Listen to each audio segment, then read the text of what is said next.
And ticketed seats that you're going to see as we go around the track. 257,000. Think of it this way: Disneyland in California, 8 Disneylands would fit inside of it. The hallowed grounds of motorsports, the Indianapolis Motor Speedway, home of the greatest spectacle in racing. This is Roger Penske. It's my pleasure to open the track for you today for your tour. I remember the thrill of entering this facility as a boy in 1951.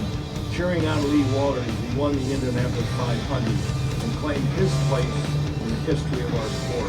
Even now I get the same feeling of wonder and awe when I enter the Indianapolis Motor. There's a 13-story tower. I hope you enjoy your time here. You can look back to today with the same fondness I have for my first memories of the Brickyard. Please come back to see us soon for the Indianapolis 500 or any other of our great events. This is Hall of Fame Motorsports broadcaster Bob Jenkins, and I'll be your narrator as we take a lap around this historic facility.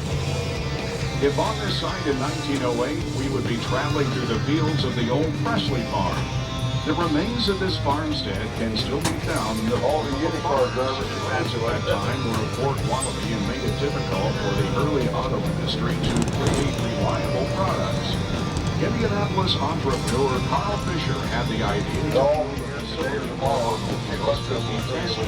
and races held for constructors to show off their new creations to the public. Fisher and his partners, James Allison, Arthur Newby, and Frank Wheeler, purchased this land for $72,000. As a result, in 1909, the Indianapolis Motor Speedway came into being. The first series of races held on track had to be cut short, as the original surface of crushed stone and tar proved unsuitable for high speeds. An idea was devised to pave the entire surface in brick. Work began in the fall of 1909. The project took 3.2 million bricks from around the state to complete. It was finished and ready for racing in just 63 days. Almost immediately, the track picked up a nickname relating to its new racing surface. Today, people around the world know of the Indianapolis Motor Speedway as the Brickyard. After 2 years of running races of varying length, Fisher and his partners decided it would be best to hold one epic race every year. The Indianapolis 500 was conceived to be held every May around Memorial Days, 2 exits and 2 straights, each measuring 5/8 of a mile. Altogether, these add up to a total track length of 2.5 miles. You're probably beginning to feel the effects of our banking as we enter turn 2. Each of our turns maintain their original 9 degrees and 12 minutes of banking, the same as in 1909. By comparison, Daytona International Speedway in Florida has 31 degrees of banking in its corners. The aerodynamics of Indy cars make them more suited to lower banked tracks. If you look to your left, some of the viewing mounds are coming into sight. See right here? These are located throughout the infield of the track and are used by general admission ticket holders. Oh, coming to the view on the right are the Turn 2 suites. Constructed in 1973, these are right on top of the track. Close-up vantage point to the action on track for VIP guests and sponsors.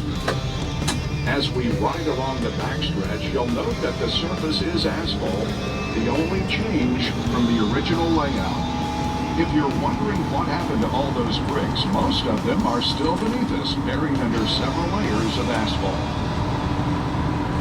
You may now notice a golf course on either side of us. The original course was opened in 1929. There have since been various configurations culminating with a major redesign in 1992 by legendary course designer Pete Dye. There are now 4 holes on the inside of the track and 14. There's the tunnel right here that goes underneath. If Indy cars were on the track right now, you would see them speeding by at roughly 235 miles an hour or 378 kilometers per hour. This would allow them to cover a football field in 9/10 of a second. For safety purposes, we keep our buses restrained to a more leisurely I'm up to 20. I got a floor. You've seen many forms of racing in its century-plus existence. Hot air balloons and motorcycles held competitions even before automobiles took to the track. IndyCar, NASCAR, Formula One, and sports cars have all held major events. All these viewing mounds are full of tens of thousands of people all the way around here. Even an airplane Really? Yeah, That's incredible. close to where we are currently touring. Coming up on your left is one of the more recent permanent additions to our facility. Pause that for a second. Can we get up here and catch up to the tape a little bit? This is the quarter-mile dirt track he's going to talk about here. Let me get this going. A quarter-mile dirt track. This was installed in 2018 in part to honor USAC and IndyCar driver Brian Clausen with the BC39 Midget Car Race, held in conjunction with the Brickyard 400. This has become a premier USAC 10,000 seat temporary bleachers all on the side of that track right there. Then take it down As one we foot. travel through turn 3, be sure to look along the white walls on either side of the track. You will notice the SAFER barrier in front of the hard concrete. SAFER is an acronym for Steel and Foam Energy. They're laying rubber down. They're dragging tires and laying rubber. Look at the back of this track now. See the tires that are dragging. Junction with Indianapolis Motor Speedway. It was first installed here in 2002. Gives them more grip. Is responsible for saving many drivers from serious injuries and can now be found at nearly all major racing facilities in the United States. Famed World War I flying ace Eddie Rickenbacker purchased the Indianapolis Motor Speedway in 1927. Captain Rickenbacker competed in... We're going to be all over the inside of the track on the road course stuff. We'll talk about some of these other structures and what's going on. ...through the Great Depression with no halt in racing. There were no events held here from 1942 through 45 as a result of World War II. Unlike the First World War, where the ground served as an aviation repair and refueling depot, the track was largely unused and began to be reclaimed by nature. At the urging of three-time 500 winner Wilbur Shaw, Terre Haute, Indiana businessman Tony Holman saved the track from demolition in 1945, purchasing it for $750,000. Under Holman George leadership, the Speedway prospered and became the worldwide icon known today. In January of 2020, the track was sold to longtime race team owner and entrepreneur Roger Penske. If you look left, portions of the north end of the Speedway's road course will come into sight. Though early track renderings called for an interior road course, it took until the turn of the 21st century for one to be finally installed. Look at this view. The current layout measures 2.439 miles in length with 14 turns. Here we are on the front straight. A large portion of the 250,000 plus permanent seats can be seen. Combined with the viewing mounds, the Indianapolis Motor Speedway can hold upwards of 350,000 people. This means the entire population of Cincinnati, Ohio, or the country of Iceland, could find space to watch events here. The Indianapolis 500 holds the distinction as the world's largest attended single-day sporting event. There is a wall separating the racing part of the front straight from pit lane. The original version of this was installed in 1957 and may have been the first of its kind anywhere in the world. Coming up on the left is Victory Podium, and adjacent to it, the Pagoda. So imagine about 150,000 people on top of 257,000 seats. 150,000 will pay general admission, and it'll be in the infield. Filling up those mounds, just being here. It's just a event to be here.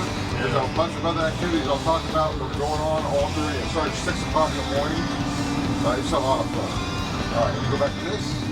The iconic structure has 10 floors, and its height is equivalent to a 13-story building.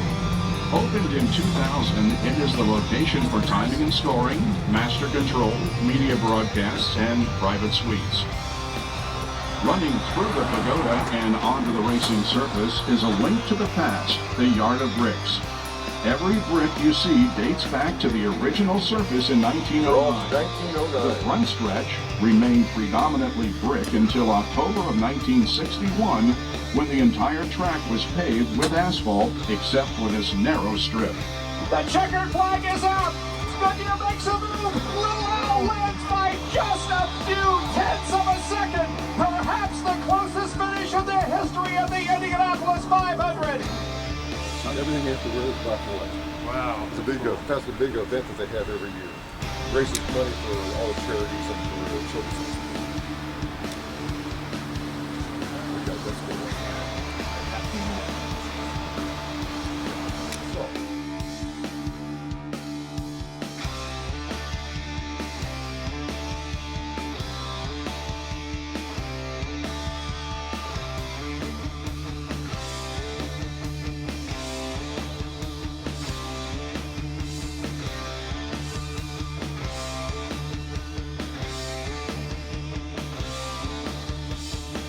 Never know who you might run into within the 2.5-mile confines.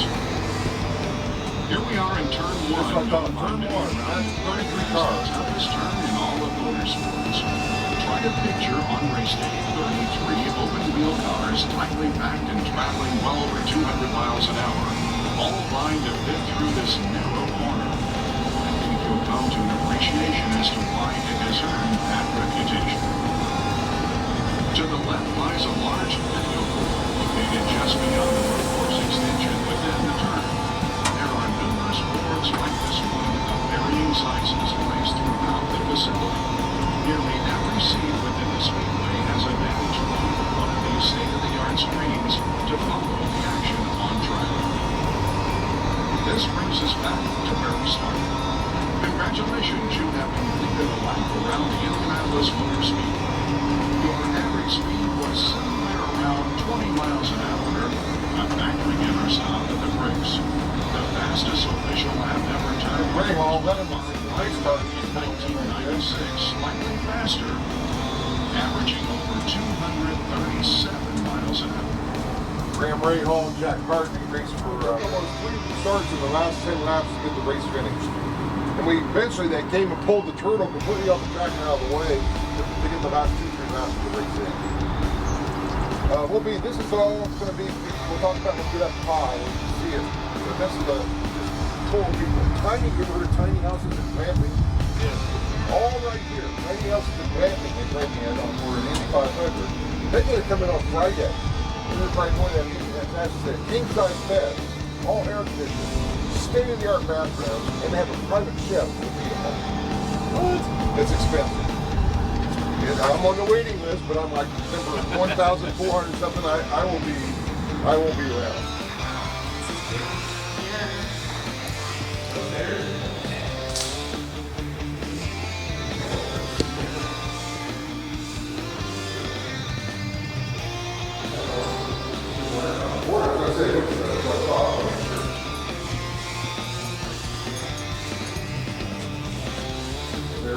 We have 17 international drivers from all over the world, Europe, Japan, South America, all over. So we have a lot of international media here. We have over 320 right here. This is great. Let me turn the.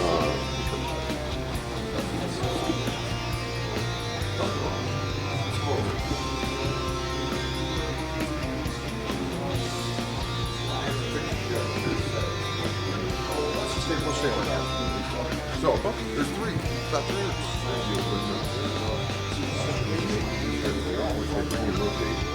Radio people. Yeah. So they're on the will send it around the world every day to the broadcast.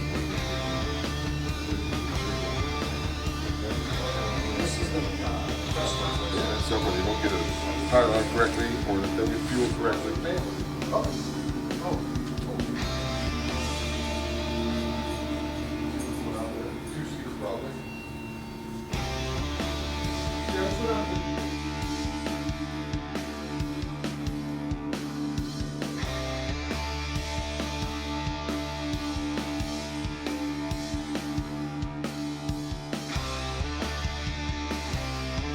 warmed up.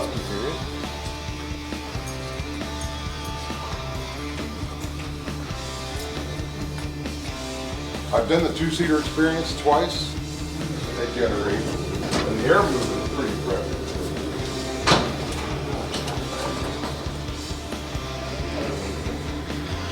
Ready?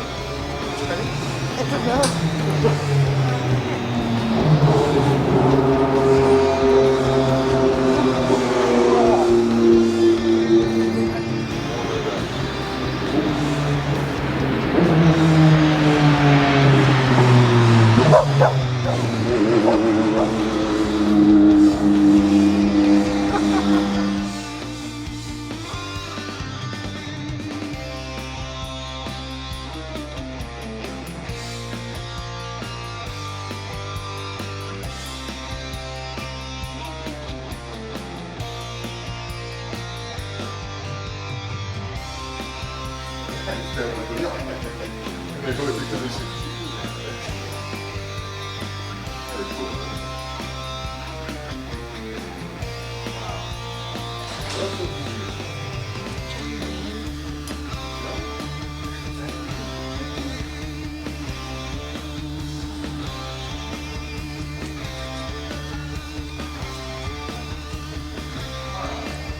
Asphalt and concrete brought to the track. Yeah.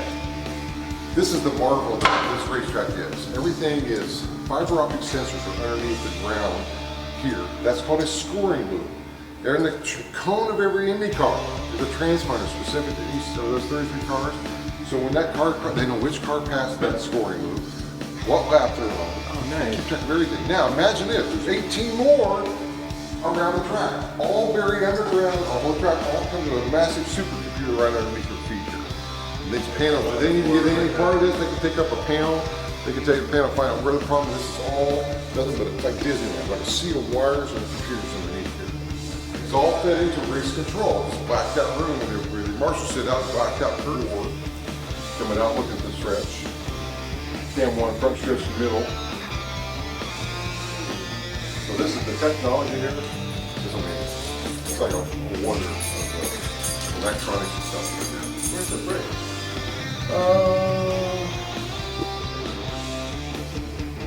Bonus time for you guys today. I never would have imagined this. Nobody does. Nobody really, you have no clue. So you see, this is all stuff that rising people don't see. The public doesn't see this at all. You do. Someone just out here, just missed the front stretch. All these people parked in here, parked here 25, 35, every patch of grass, front backyard, they make a ton of money off of that. There's people coming in for practices, for the Grand Prix, they put the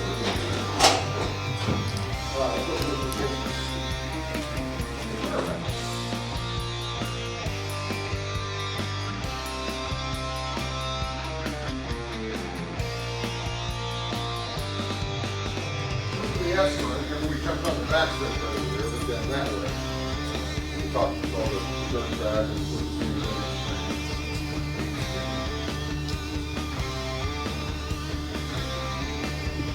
Down to your right, we'll be down in a little bit through Castle 9. There's a couple of these actually, that's the Ray Hall's transport. It's not everybody gets the cars. Oh yeah. We'll get down there in a little bit.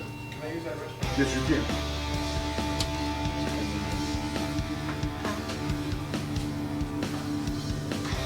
Golf course from up here, the 4 holes. There's the tunnel, the yellow tunnel you see right in front of me.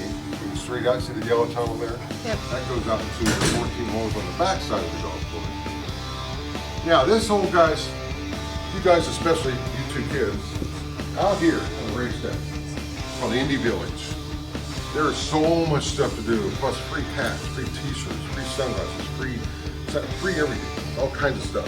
And there's just tons of stuff. There's simulators out here. One year they had a go-kart track set up over here. But this is completely full of errands. Like the overall series, there's like 18 races during the year. They get Newgarden, one of the champions series, which is silver Africa. That's cool. The one balloon tradition, we used to have 10,000 balloons go up and they sing back home in Indiana. This year, they're for Thunderbirds. So imagine the Thunderbirds doing something over there. Yeah. Out here, we won't be watching a free race, and maybe when they see back in Indiana, they'll probably show that over fly over the 30,000. So we talked about that 90-pound reach. See this? Firestone hat #1. There's the Ford Warner Trophy. That's in the museum. Is it? This is worth several $1 million, solid sterling silver. This is huge, and each likeness is on there. Oh yeah, you'll see the likeness of every race, every winner all the way back to 1911. You'll see on here. This was the original trophy, okay? As they got bigger, they had to add a band. They keep, this will just grow. This thing is probably this tall. Look at that. Look at that shot. So all the way straight out, what you see, that big green area on the other side of the grandstands, that's a lot of RV parking there. And you can reserve those spots. There's RV parking off of turn 1 and 2. There's RV parking off of turn 4. So, but here's the clue. You gotta get it early. It gets sold out fast.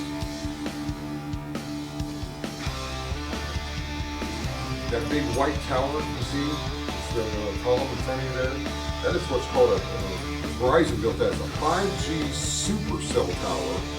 Most of your cell towers are kind of like we see off to the right out in the distance there on the poles out there. And the race feed on that we've seen there. That's really cool.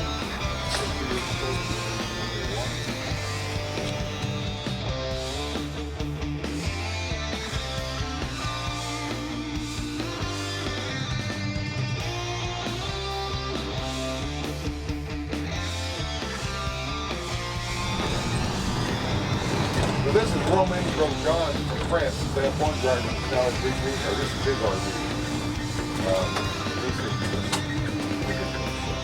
But think about it, you get to walk right in here.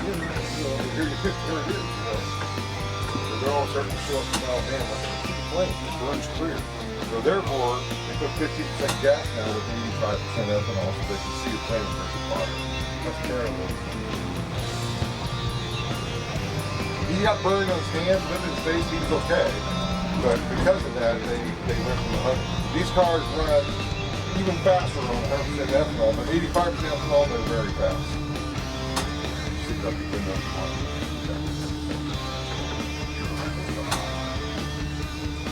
You gotta have public access, you gotta have a badge to get in here. I have what's called a bronze badge. I can come in here anytime except race day. So I'm here for the whole time that I can come in here and get right up to the guys, the drivers, up to the garages, have access. Anybody can get it.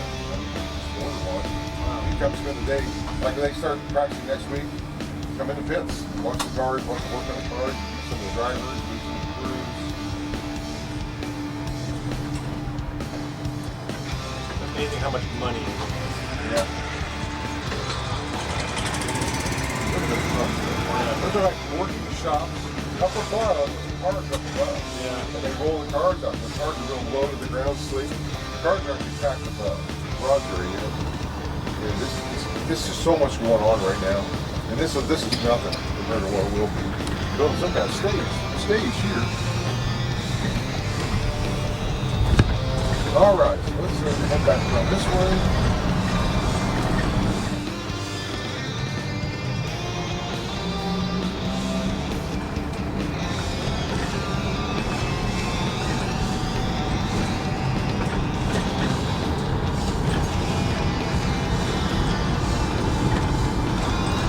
This area, usually on race day weekend, they bring all these vintage race cars over here. They have these big giant tents, and the vintage race cars will be on display out here on race day, which is pretty cool.